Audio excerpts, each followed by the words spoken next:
Olá, leitores! Tudo bem com vocês? Eu espero que sim, porque hoje eu vim aqui contar sobre tudo aquilo que eu li no mês de junho.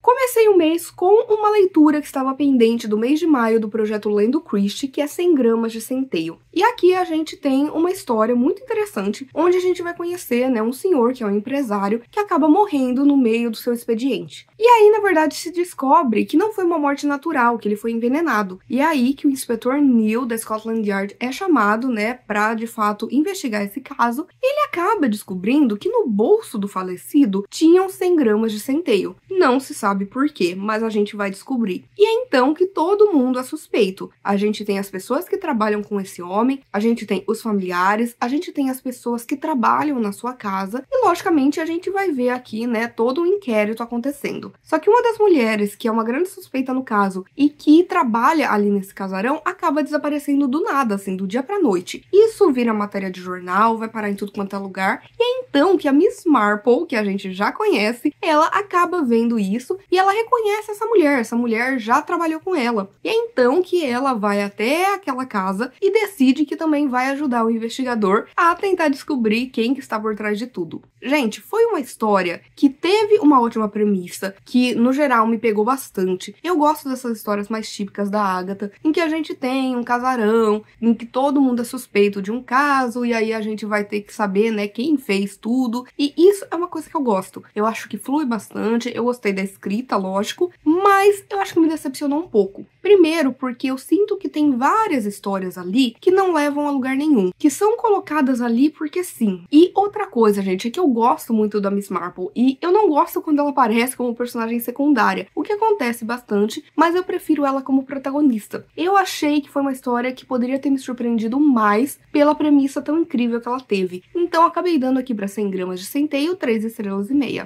Depois disso, eu li a HQ The Times I Knew I Was Gay. E aqui a gente tem a história da Eleanor Cruz. É uma autobiografia em que ela vai contar pra gente que ela sentia que desde sempre ela tinha recebido um envelope. E esse envelope ficava ali lacrado num canto e ela nunca abria. E a gente vai ver, conforme a história avança e os capítulos vão passando, todas as vezes em que a Eleanor percebeu que ela era uma mulher lésbica e ela simplesmente suprimiu isso, fingiu que não, tentou viver uma vida heteronormativa só pra, no final das contas, não ser feliz, porque afinal de contas ela era uma mulher lésbica, sabe? E ela não conseguia aceitar isso até o momento, em que de fato ela acaba abrindo esse envelope e ela acaba entendendo e se aceitando. E gente, é muito interessante como a história é contada pra gente, como a gente tem cada capítulo, às vezes em que ela percebeu que ela era gay e que na verdade ela tentava sempre esconder isso, tentava passar por cima, e é muito legal a gente ter sempre essa coisa,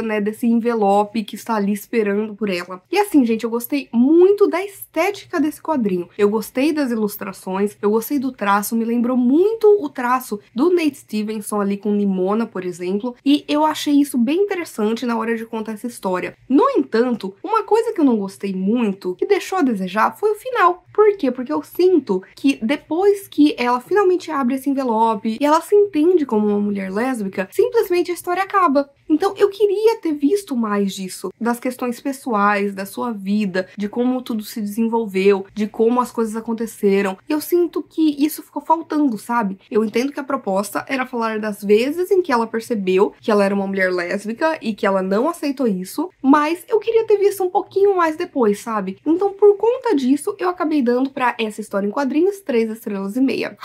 Outra leitura muito especial que eu fiz no mês passado foi Noiva, da Ellie Hazelwood. Gente, eu adoro a Ellie Hazelwood. Ela escreveu um dos meus romances favoritos, que é A Hipótese do Amor. Só que aqui a gente vai ter uma história um pouquinho diferente, já que aqui a gente vai ter uma romantasia. A gente vai conhecer a Misery, que é uma vampira, e que acaba sendo obrigada a casar com o Lowen, que é um lobisomem. E aí a gente vai ver que tudo isso acontece porque, é uma forma de se manter a paz, entre essas duas duas espécies, só que na verdade ela está à procura de uma amiga humana que acabou sumindo e que está conectada com os lobisomens. E aí a gente vai ver, na verdade, a Misery e o Lowe tentando encontrar essa amiga, investigando outras questões estranhas que estão acontecendo e, gente, logicamente se apaixonando. E assim, o que eu vou dizer, gente? O casal me conquistou, tá? Eu já preciso falar isso porque eu gosto dos casais da Ellie Hazelwood. Eu gosto que, no geral, são casais que não são problemáticos, são casais que conversam, que se comunicam, sabe? Então, isso por si só já é um diferencial quando a gente tá falando de romance. E isso, de certa forma, fez com que eu lesse essa história, assim, voando, né? As histórias da Ellie Hazelwood geralmente são muito fluidas, a escrita é muito simples, muito rápida, então isso é muito gostoso. Você sente que você tá avançando na leitura. Agora, a história em si, dessa investigação, ai, de tudo que tá acontecendo, ai, de quem será que capturou a amiga, e quem está tentando, de certa forma, matar alguém que faz parte ali do clã dos lobisomens. Gente, isso tudo não me pegou. Eu não fiquei empolgada, eu não fiquei instigada, eu não tava nem aí. Eu só queria ver mesmo o casal se desenvolvendo, ficando junto. E assim, gente, acaba entrando numa coisa meio complicada, meio cafona, né? De que, ele é um lobisomem e ela é uma vampira. E entra em muitas questões que vão ser um pouco bizarras, mas que, no final das contas, até que faz parte desse universo. Você consegue entender, sabe? Então, no geral, não foi um livro que eu amei, porque eu gostei muito do casal, mas eu não liguei pra todo o resto. Então, assim, pra noiva, eu acabei dando também 3,5 estrelas.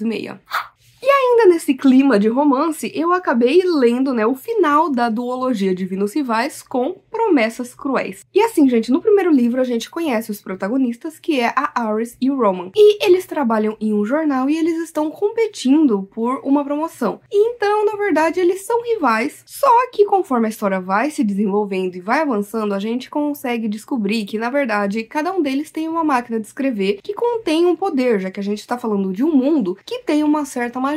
E eles começam a se comunicar. Ele sabe que é a Aris. A Aris não sabe que é o Roman. Só que eles acabam se apaixonando. E, gente, tudo isso tá acontecendo no meio de uma grande guerra. A gente tem aqui uma guerra que está acontecendo entre deuses. A gente tem 2 deuses que estão inspirando a população a lutar a guerra deles. E o irmão da Aris vai para essa guerra e tanto a Aris quanto o Roman acabam de fato também se envolvendo no meio disso, vão ali pro campo de batalha e aqui a gente vai ver o desenvolvimento dessa guerra e também do relacionamento entre eles, já que muita coisa acontece, principalmente no final do primeiro livro. Eu posso dizer que eu gostei mais do primeiro livro, porque aqui eu me desapontei um pouquinho, tá? Eu gosto muito da história que foi sendo construída, eu gosto muito dos personagens, tanto os protagonistas quanto personagens secundários, eu gosto bastante do relacionamento entre eles, eles são um casal que eu shippo demais, eu sou completamente apaixonada por eles, só que eu queria ter visto mais da parte da magia, eu queria mais a parte da fantasia. A gente vê muitas questões, principalmente nesse segundo livro, sobre esses deuses, que acabam não sendo desenvolvidas, sabe? Então isso me deixou meio incomodada. Eu queria, por exemplo, um final um pouco mais épico, eu achei que tudo se resolveu muito fácil, e assim, eu também senti que algumas coisas ficaram meio no ar, sabe? Que não foram resolvidas. A gente vê, de fato, como uma guerra afeta as pessoas, as coisas terríveis que acontecem, como esse casal vai lutar pra ficar junto,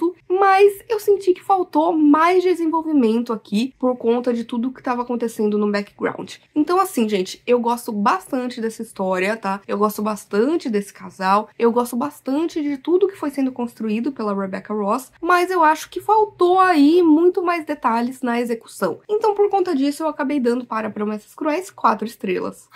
Para o projeto Um Ano um Mangá, eu estou lendo, né, Fullmetal Alchemist. E, gente, aqui a gente tem a história de 2 irmãos, o Alphonse e o Edward Eric, que são alquimistas. E quando eles eram jovens, eles tentam fazer um ritual ali alquímico para trazer a mãe deles de volta à vida e dá muito errado. E por conta disso, eles acabam destruindo seus corpos. E agora eles trabalham com o exército para tentar coletar informações sobre a Pedra Filosofal, já que eles acreditam que apenas ela vai ser capaz de restaurar seus corpos. E, E, gente, aqui a história, eu não posso falar mais nada do que tá acontecendo, porque eu já tô basicamente na metade, então tudo seria spoiler. Mas nos volumes 11 e 12, que eu li em junho, foi muito interessante a gente ver mais sobre o que aconteceu com eles, e eles chegando a diversas conclusões sobre o que eles fizeram, sobre o que resultou de tudo isso, e como eles podem, de fato, conseguir ali restaurar seus corpos, como tem muita coisa que tá além e que só agora eles entenderam, e aí eles vão entrar numa nova busca, enquanto na verdade existem diversos inimigos que estão cercando eles e que de fato vão vir com tudo nesses volumes. Gente, é muito interessante essa história como um todo. Eu gosto muito de como a mangaka traz essa história pra gente. Eu sinto que existe uma fluidez muito gostosa entre os quadros, sabe? E que a gente tem uma mistura muito interessante entre o drama, entre a ação e principalmente entre uma comédia muito leve, sabe? Que vai balancear tudo isso muito bem. No geral, eu sinto que às vezes eu fico um pouco confusa com o tanto de informações, mas eu entendo que isso é normal, já que até os personagens estão confusos, já que eles estão se deparando com isso pela primeira vez também. Então, como eles não sabem, a gente que é leitor também não sabe, e a gente tá ali acompanhando a aventura deles. Então, no geral, gente, eu tô gostando bastante dessa história. Pra esses 2 volumes eu acabei dando 4 estrelas, e eu mal posso esperar pra continuar e saber pra onde vai Fullmetal Alchemist.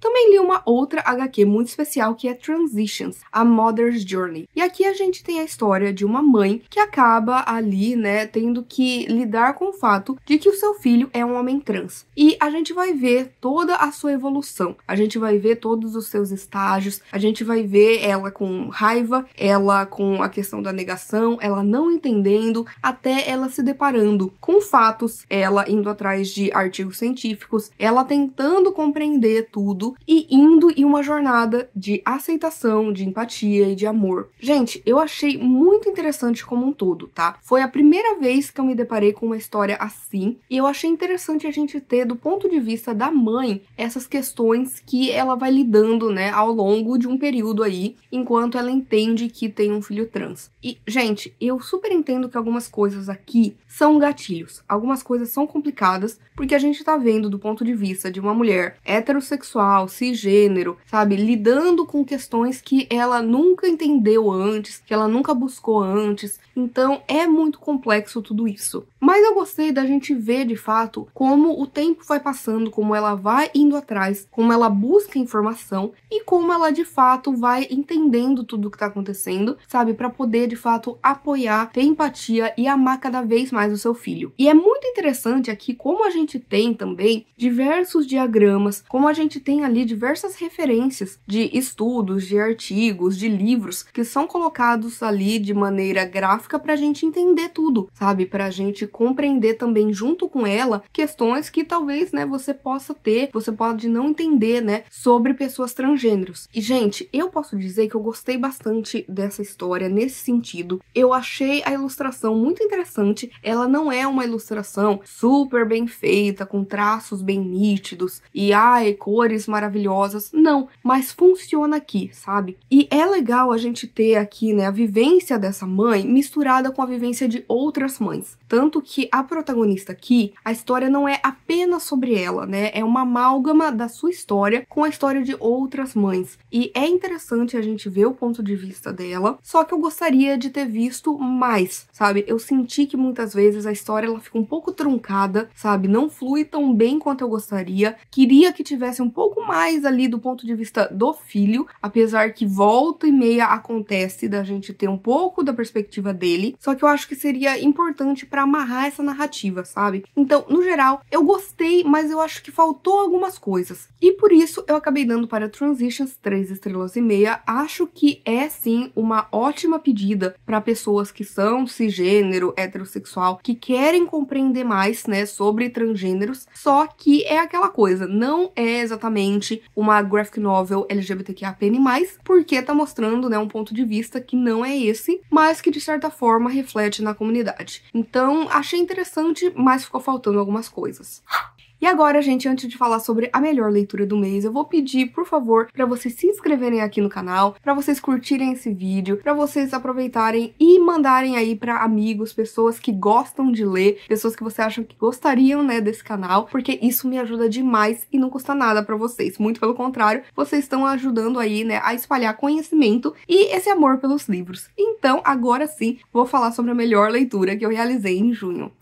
E não poderia ter sido diferente, gente. A melhor leitura que eu realizei no mês de junho foi A Princesa e o Queijo Quente. Gente, aqui já começa que a gente tem um reino onde tudo tem nome de queijo. E assim, gente, eu sou uma pessoa que ama queijos, então já foi feito pra mim. E outra, é uma graphic novel sáfica, e era tudo que eu queria. Aqui a gente vai conhecer a história da Lady Camembert. O seu pai, que era muito rico, ele acaba falecendo e antes disso ele bola um plano com a filha. Por quê? Porque nesse reino existe toda uma questão de leis machistas que falam que ela precisaria se casar com um homem para que esse homem pudesse aceitar a herança do pai dela. Só que o pai dela percebe que ela nunca vai ser feliz com um homem por conta da orientação sexual dela. E ele acaba bolando esse plano para ela, após a sua morte, fingir que ela é o filho dele para que ela possa, né, ter toda a herança. Isso acontece, ela acaba se mudando para um lugar onde não a conhecem e ela acaba indo até um baile. Nesse baile, ela vai conhecer a princesa Brie, que é maravilhosa, elas acabam se conectando, elas viram grandes amigas, elas começam a fazer mudanças ali no reino, elas começam, né, a, de fato, desafiar a sociedade de diversas formas, só que existe toda essa questão de que, na verdade, a Camembert, ela tá fingindo, né, ser o filho desse lord e, na verdade, ela não é. E a princesa Brie, que está apaixonada por esse rapaz, não sabe que, na verdade, né, é uma moça. Então a gente vai ter aqui toda essa questão sendo trabalhada. Gente, que HQ incrível, que HQ maravilhosa. Sério, a gente tem, primeiro, ilustrações belíssimas, cores incríveis, tudo aqui é maravilhoso. A gente tem uma história de romance muito fofa, com muita comédia, com muita diversão. E ao mesmo tempo, a gente também tem aqui questões da nossa sociedade. A gente vai ver aqui muitos problemas que a gente tem e que precisam ser resolvidos, que são questões que atingem muitas pessoas. E, gente, eu amei essa história, eu amei como ela é contada, eu amei os temas que ela vai tratando e como ela explora todas essas questões com muita leveza, sabe? Com muita paixão, com muito amor. Ai, gente, eu fiquei totalmente apaixonada pela Princesa e o Queijo Quente. Sério, Déia Muniz, parabéns. Que história simplesmente sensacional. E foi um 5 estrelas favoritado. Sério, gente, se você ainda não leu, corra pra ler A Princesa e o Queijo Quente.